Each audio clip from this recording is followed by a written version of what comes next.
नमस्कार विद्यार्थी मित्रांनो, आजपासून आपल्याला एका नवीन कन्सेप्टची सुरुवात करायची आहे. त्या कन्सेप्टचं नाव आहे दारिद्र्य. दारिद्र्य याला इंग्रजीमध्ये म्हणतात पॉव्हर्टी. ओके. आता काही वेळा याच्यासाठी गरिबी हा शब्दसुद्धा वापरला जातो. ओके, पॉव्हर्टी किंवा गरिबी हा शब्दसुद्धा वापरला जातो. परंतु तसं बघायला गेलं तर हा गरीब किंवा गरिबी हा जो शब्द आहे हा बऱ्याचदा काय सजेस्ट करतो की फक्त पैशांच्या संदर्भातली गरिबी सजेस्ट करतो, म्हणजे पैसे नसणे. पण दारिद्र्य किंवा पॉवर्टी ही जी आर्थिक किंवा अर्थशास्त्राच्या दृष्टीने जी संकल्पना आहे ही बरीच व्यापक आहे. नुसते पैसे नसणे हा एक फॅक्टर असतोच, नो डाऊट. पण दारिद्र्यामध्ये आणखी अनेक गोष्टी समाविष्ट होतात आणि त्याच्यामुळे दारिद्र्य हा शब्दच योग्य आहे आणि इंग्लिशमध्ये पॉवर्टी हा शब्दच योग्य आहे. ओके. सो आता जनरली दारिद्र्य किंवा पॉवर्टी म्हणजे काय? बघा, माणसाच्या काही मूलभूत गरजा असतात. Okay, fundamental needs. ओके, मूलभूत गरजा. कोणत्या गरजा असतात? आपण नॉर्मली हिंदी फिल्ममध्ये बघितलेलं आहे, रोटी कपडा मकान असे सारखे सारखे आपण शब्द वापरतो. तर त्या खरोखर मूलभूत गरजा आहेत. रोटी म्हणजे अन्न, कपडा, ओके, मकान म्हणजे निवास.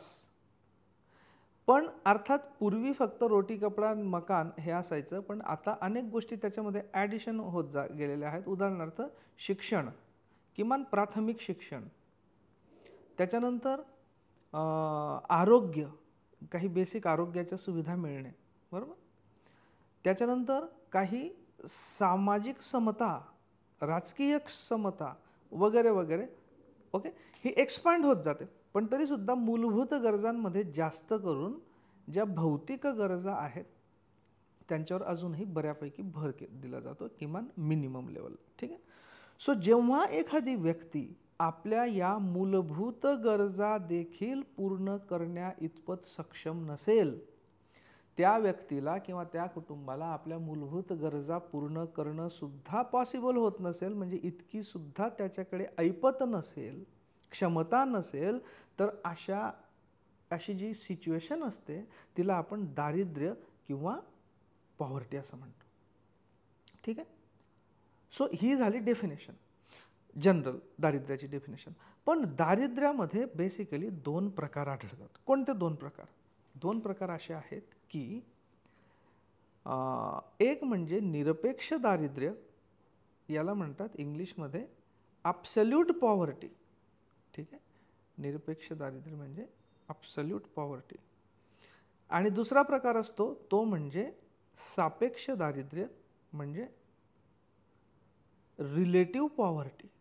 ठीक आहे, रिलेटिव्ह पॉव्हर्टी. आता आपण आधी काय करू, यांच्या डेफिनेशन बघून घेऊ आणि डेफिनेशन बघितल्यानंतर आपण त्यांच्यामधले फरक बघू. ठीक आहे. सो मी फरकासाठीचा टेबल आधीच इथे तयार करून ठेवतो, निरपेक्ष दारिद्र्य आणि सापेक्ष दारिद्र्य. ठीक. ओके.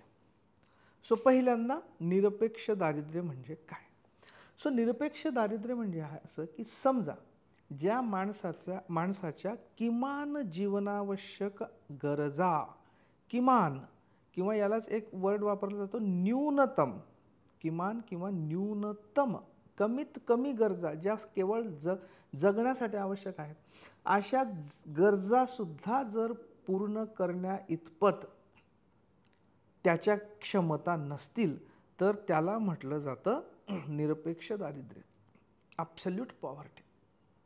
ठीक आहे. ओके. आता या किमान किंवा न्यूनतम गरजा म्हणजे काय, त्या कशा मोजायच्या वगैरे हे आपण पुढे बघणार आहोत. आता फक्त आपण डेफिनेशन बघतोय. ओके. दुसरं आहे ते म्हणजे सापेक्ष दारिद्र्य. आता सापेक्ष दारिद्र्य म्हणजे काय? बघा, सापेक्ष हा शब्दच सांगतो की दुसऱ्या कुणाच्या तरी तुलनेने. सापेक्षता कुठे असते? जेव्हा कशाशी तरी तुलना केली जाते. मग कशाशी तुलना केली जाते? तर नॉर्मली असं केलं जातं की साधारणतः जी लोकसंख्या आहे, ओके, समजा एखाद्या देशामध्ये 100 लोक आहेत. ठीक आहे. तर या 100 लोकांचं जे सरासरी उत्पन्न असेल, 100 लोकांचं सरासरी उत्पन्न. आता सरासरी उत्पन्न म्हणजे काय? सरासरी उत्पन्न म्हणजे बेसिकली एकूण उत्पन्न त्यांचं ते उत्पन्न भागिले लोकसंख्या. ठीक आहे, हे जे येईल ते सरासरी उत्पन्न येईल. करेक्ट, सरासरी उत्पन्न येईल. आता बघा, आपल्याला माहिती आहे की सरासरी उत्पन्न हे ॲक्च्युअली ॲक्युरेट आपल्याला माहिती देत नाही. याचं कारण म्हणजे काय की या 100 लोकांमध्ये 2 जण असू शकतात की ज्यांचं उत्पन्न प्रत्येकी 1 कोटी रुपये आहे आणि उरलेले 98 असे असू शकतात की ज्यांचं उत्पन्न फक्त 50,000 आहे. राईट, असं असू शकतं. तरी सरासरी भरपूर येईल, पण सरासरी इतकं उत्पन्न या 98 मिळत नाही. तर एनिवे ही जी हे सगळ्या लोकसंख्येचं जे सरासरी उत्पन्न आहे, या सरासरी उत्पन्नापेक्षा ज्यांचं उत्पन्न कमी असेल त्यांना म्हटलं जातं सापेक्ष दरिद्री. म्हणजे बाबा एकूण लोकसंख्येचं सरासरी उत्पन्न आपण असं समजू की सरासरी उत्पन्न समजा 10,000 येतं. हां, 10,000 येतं. तर 10,000च्या खाली ज्यांचं उत्पन्न असेल त्यांना आपण म्हणू दरिद्री, म्हणजे सापेक्ष दारिद्र्य असेल त्यांचं. कारण काय, याचं कारण म्हणजे असं की कदाचित 10,000 रुपयामध्ये या ज्या आपल्या बेसिक किमान न्यूनतम गरजा आहेत त्या भागत असतील, पण तरीसुद्धा एकूण लोकसंख्येचा विचार केला तर त्या मानाने यांचं उत्पन्न लोकसंख्येच्या मानाने कमी आहे. म्हणून हे सापेक्ष आहे, रिलेटिव्ह आहे. म्हणजे जे रिलेटिव्ह दारिद्र्य आहे, जे सापेक्ष दारिद्र्य आहे, सापेक्ष दारिद्र्य असणारं कुटुंब हे त्याच्या मूलभूत गरजासुद्धा भागवू शकत नसेल असं नाही, पण तरीसुद्धा एकूण देशाच्या सरासरी उत्पन्नाच्या मानाने त्यांचं उत्पन्न कमी आहे, म्हणून त्याला सापेक्ष दारिद्र्य म्हणतात. पण निरपेक्ष दारिद्र्यामध्ये काय असतं मित्रांनो, निरपेक्ष दारिद्र्यामध्ये तो ॲक्च्युली बेसिक नीड्स किमान न्यूनतम गरजाचं भागवू शकत नसतो. ओके, सो हे आहे सापेक्ष आणि निरपेक्ष याची डेफिनेशन. आता आपण बघू की यांच्यामधला फरक काय. तर बघा, पहिला फरक आपण आधीच बघितलेला आहे की एक निरपेक्ष दारिद्र्य म्हणजे काय, किमान मूलभूत गरजा सुद्धा मिळू न शकणे. ओके, सो किमान मूलभूत गरजा निरपेक्षमध्ये. सापेक्षमध्ये काय असतं, सापेक्षमध्ये असतं की लोकसंख्येच्या सरासरी उत्पन्नापेक्षा कमी असणं, सरासरी उत्पन्नापेक्षा कमी. हा पहिला फरक झाला. हा डेफिनेशनपेक्षा हा डेफिनेशनचाच भाग झाला बेसिकली. ओके, हा पहिला फरक. ठीक आहे. दुसरा फरक काय, दुसरा फरक असा की बघा, निरपेक्ष गरजेमध्ये कशावर भर दिला जातो तर मूलभूत गरजांवर. आता हे थोडंसं रिपिटेशन वाटत असेल तुम्हाला याचं आणि याचं, पण याच्यावर भर कशावर दिला जातो, मूलभूत गरजांवर. मात्र सापेक्ष दारिद्र्यामध्ये कशावर भर दिला जातो, राहणीमानावर. राहणीमान म्हणजे साधारणतः त्या संबंधित देशामध्ये जे सरासरी राहणीमान आहे त्या सरासरी राहणीमानाच्या पेक्षा कमी राहणीमान असणारे हे, म्हणजे याच्यामध्ये इंग्लिशमध्ये याला म्हणतात standard of living. Standard of living, राहणीमान, राहणीमानाचा दर्जा. Okay, standard of living. So बघा, निरपेक्ष याच्यामध्ये मूलभूत गरजांवर भर दिलेला असतो, तर सापेक्षमध्ये राहणीमानाचा दर्जा किंवा स्टँडर्ड ऑफ लिव्हिंग याच्यावर भर दिलेला असतो. ठीक आहे. तिसरा फरक, आता बघा, तिसरा फरक असा आहे की जे निरपेक्ष दारिद्र्य असतं, निरपेक्ष दारिद्र्याने ॲक्च्युली दारिद्र्याचं मोजमाप होतं. खरोखर दारिद्र्य म्हणजे पॉव्हर्टीचं मोजमाप होतं की हा अमुक एक माणूस किती गरीब आहे. ओके, आणि तो कशा त्याच्या मूलभूत गरजा भागवू शकत नाही आहे. मात्र सापेक्ष दारिद्र्याने आपल्याला काय कळतं, सापेक्ष दारिद्र्याने आपल्याला कळतं की उत्पन्नाचं वितरण किंवा उत्पन्न वितरणामधली असमानता. ठीक आहे. सो बघा, दारिद्र्य असणं हा एक भाग झाला, आणि याच्याने सापेक्ष दारिद्र्याने काय करतं की बाबा सरासरी इतका आहे पण त्याच्या खाली उत्पन्न असणं. बघा, असं समजा तुम्ही की समजा एखाद्या देशाचं सरासरी उत्पन्न आहे 10,000, हां, आणि सरासरी उत्पन्नाच्या खाली असणारे सापेक्ष दारिद्र्य जे आहेत, समजा एकूण लोकसंख्या 100 आहे असं समजू आपण, 100 मिळून सरासरी जे उत्पन्न आहे ते आहे 10,000 रुपये.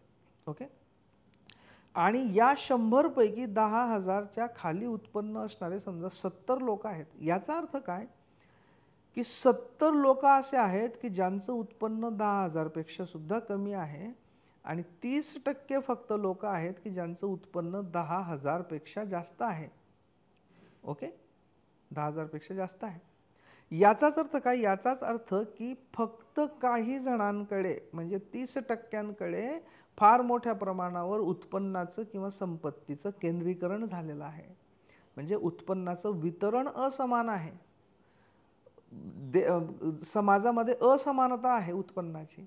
हे याच्यातनं कळतं कशाने, सापेक्ष दारिद्र्याने. राईट. सो निरपेक्ष दारिद्र्याने आपल्याला काय कळतं, निरपेक्ष दारिद्र्याने कळतं ॲक्च्युअल दारिद्र्य. सापेक्ष दारिद्र्याने आपल्याला काय कळतं, उत्पन्नाचं वितरण किंवा उत्पन्नाच्या वितरणातली असमानता. राईट. ओके, चौथा पॉईंट बघू आपण. चौथा पॉईंट आहे बघा की आर्थिक विकासाबरोबर याच्यात बदल होतो. तुम्हाला मी समजून सांगतो कसा बदल होतो. आर्थिक विकासाबरोबर या निरपेक्ष दारिद्र्याच्या पातळीमध्ये बदल होतो, मात्र सापेक्ष दारिद्र्यामध्ये आर्थिक विकासासोबत बदल होत नाही. याचं कारण काय बघा, तुम्हाला मी सांगतो. बघा, निरपेक्ष दारिद्र्यासाठी ना एक दारिद्र्य रेषा डिसाईड केली जाते की बाबा एखाद्या देशामध्ये एखाद्या समजा 2024-25ची आपण गोष्ट करतो. 2024-25 मध्ये दारिद्र्य रेषा समजा असं आपण समजू की 1 लाख रुपये आहे. मी हे फक्त समजण्यासाठी घेतोय बरं का. 1 लाख रुपये आहे असं समजू नका. समजा वार्षिक उत्पन्न 1 लाख रुपये आहे की 1 लाखापेक्षा कमी जर उत्पन्न असलं तर एखादा मनुष्य त्याच्या बेसिक गरजा सुद्धा भागवू शकत नाही. म्हणजे 1 लाख ही दारिद्र्याची पातळी आहे. याच्या खाली जे आहेत ते दरिद्री आहेत किंवा दारिद्र्य रेषेच्या खालचे आहेत. ठीक आहे. ओके. आता समजा आर्थिक विकास जर झाला ना तर काय होतं, आर्थिक विकास झाला तर ही जी उत्पन्नाची दारिद्र्य रेषेची पातळी आहे हीच वर सरकते. समजा महागाई पण वाढली, उत्पन्न पण वाढलं, तर समजा दारिद्र्य रेषा ही 2 लाखावर ठरवली गेली. तर याचा अर्थ काय होतं की 2 लाख एकतर पातळीवर गेली आणि प्लस जे आधीचे गरीब लोक होते त्यांचं पण उत्पन्न वाढून ते गरीब रेषेच्या वर पण येऊ शकतात. राईट. किंवा महागाईच नुसती वाढली, त्या मानाने उत्पन्न नाही वाढलं, ते दारिद्र्य रेषेखालच्या लोकांची संख्या वाढू पण शकते. थोडक्यात आर्थिक विकासासोबत याच्यात बदल होतो, मात्र सापेक्ष दारिद्र्यामध्ये बदल होत नाही. याचं कारण काय, याचं कारण असं आहे मित्रांनो की सापेक्ष दारिद्र्यामध्ये ॲक्च्युली सूत्र आहे. लक्षात आलं तुमच्या, एक फक्त सूत्र आहे. ठीक आहे. सूत्र काय आहे की सरासरी उत्पन्नाच्या खाली, सरासरी उत्पन्नाच्या खाली. त्याच्यामुळे काय होतं की ते फक्त सरासरी बदलते, सूत्र तेच राहतं. त्याच्यामुळे आर्थिक विकास जरी झाला तरी सूत्र असल्यामुळे जरी आकडा बदलत असला तरी सुद्धा बेसिकली सूत्र तेच राहतं आणि त्याच्यामुळे आर्थिक विकासासोबत त्याच्यामध्ये बदल होत नाही. ओके, ठीक आहे. पुढचा फरक बघूया 5 नंबरचा.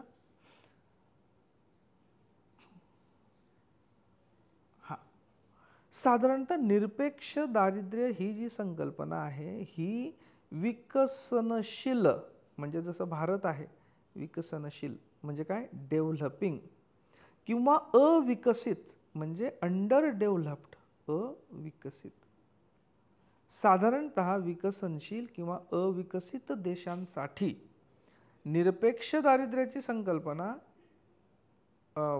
वापरली जाते, मात्र विकसित देशांसाठी सापेक्ष दारिद्र्याची संकल्पना वापरली जाते. म्हणजे बघा, जे स्कॅन्डिनेव्हियन कंट्रीज आहेत, स्कॅन्डिनेव्हियन कंट्रीज म्हणजे काय, नॉर्वे, डेन्मार्क, स्वीडन वगैरे वगैरे, जे उत्तर ध्रुवाच्या बाजूला आहेत युरोपमध्ये.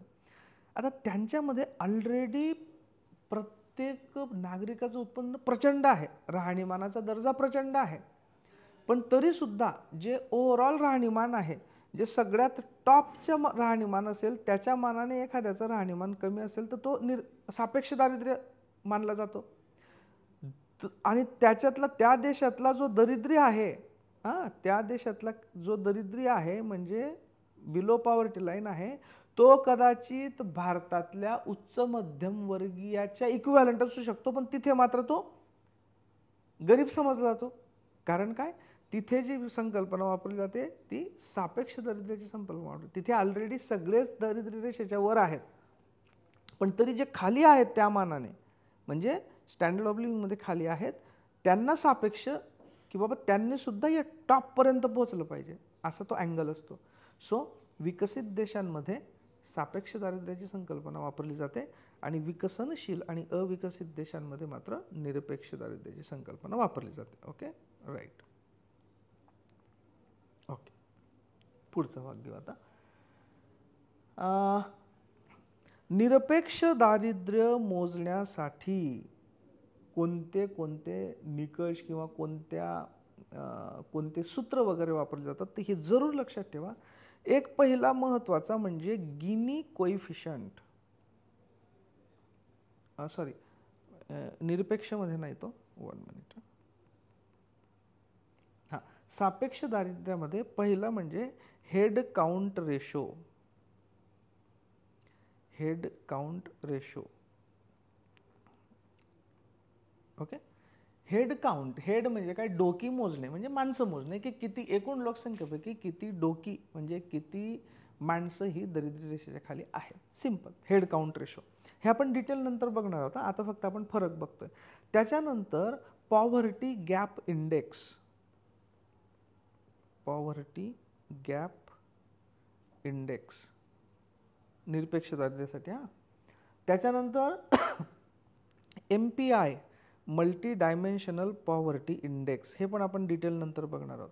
सो साधारणतः हे असे काही निर्देशांक आहेत किंवा निकष आहेत की जे निरपेक्ष दारिद्र्य मोजण्यासाठी वापरले जातात. या उलट सापेक्ष दारिद्र्य मोजण्यासाठी वापरले जाणारे निर्देशांक म्हणजे गिनी कोइफिशियंट. गिनी कोइफिशियंट म्हणजे गिनी निर्देशांक. त्याच्यानंतर लॉरेन्झ कर्व. लॉरेन्झ कर्व किंवा लॉरेन्झची वक्ररेषा. त्याच्यानंतर पाल्मा रेशो. पाल्मा किंवा पामा रेशो. ओके, त्याच्यानंतर Thiel index. THEIL, Thiel index. Index हे वापरलं जातं. त्याच्यानंतर ॲटकिन्सन इंडेक्स. ॲटकिन्सन इंडेक्स. ओके, तर हे जरूर लक्षात ठेवा. गिनी, लॉरेन्झ, पाल्मा, थेल, ॲटकिन्सन हे कशासाठी वापरले जातात? हे वापरले जातात सापेक्ष दारिद्र्यासाठी.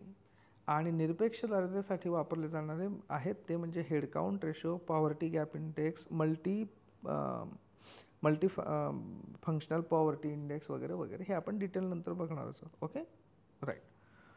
आता याच्यातले तज्ज्ञ कोणते? तर याच्यातले बघा, याच्यातले तज्ज्ञ तर सरळ लक्षात ठेवा. गिनी म्हणजे ते गिनीच्या नावानेच आहे, त्याच्यामुळे कोरॅडो गिनी. लॉरेन्झ, हा लॉरेन्झ जो आहे मॅक्स लॉरेन्झ आहे, तर तो मॅक्स लॉरेन्झ हा त्याच्यातला तज्ज्ञ झाला. Palma, Theil, Atkinson. तर नावांवरूनच तुमच्या लक्षात येईल की हे कोण आहेत याच्यातले तज्ज्ञ. याच्यातले जे तज्ज्ञ आहेत निरपेक्ष दारिद्र्यामधले तज्ज्ञ आहेत. काही तज्ज्ञ मी तुम्हाला सांगून देतो, काही बरेचसे भारतातले आहेत. एक म्हणजे सुरेश तेंडुलकर. नंतर तुम्हाला एक तेंडुलकर समितीचं दारिद्र्य रेषेचं वर्किंग वगैरे येईलच बघा. सो सुरेश तेंडुलकर. त्याच्यानंतर लकडावाला, हे पण नाव लक्षात ठेवा. लकडावाला किंबहुना यांनी पॉव्हर्टी लाईन डिफाईन पण केली, ती आपल्याला येईल, त्यामुळे तुमच्या लक्षात राहतीलच नावं पुढे सुद्धा. त्याच्यानंतर रॅव्हलिन. रॅव्हलिन. त्याच्यानंतर टाउनसेंड. ठीक आहे, टाउनसेंड. ही काही महत्त्वाची नावं आहेत. Okay, Lakdawala, sorry Tendulkar, Lakdawala, Ravallion, Townsend हे कशाशी संबंधित आहेत? हे आहेत निरपेक्ष दारिद्र्याशी संबंधित तज्ज्ञ. ओके, सो अशा पद्धतीने आपण निरपेक्ष दारिद्र्य, सापेक्ष दारिद्र्य म्हणजे काय आणि त्यांचा कंपॅरेटिव्ह हे तुलना ही आपण बघितली. राईट. आता पुढच्या व्हिडिओमध्ये आपण पॉवर्टीचे प्रकार आणि त्याच्यानंतर पॉवर्टी लाईन, पॉवर्टी मोजण्याचे वेगवेगळे प्रयत्न वगैरे ते बघणार आहोत. Okay, thank you very much.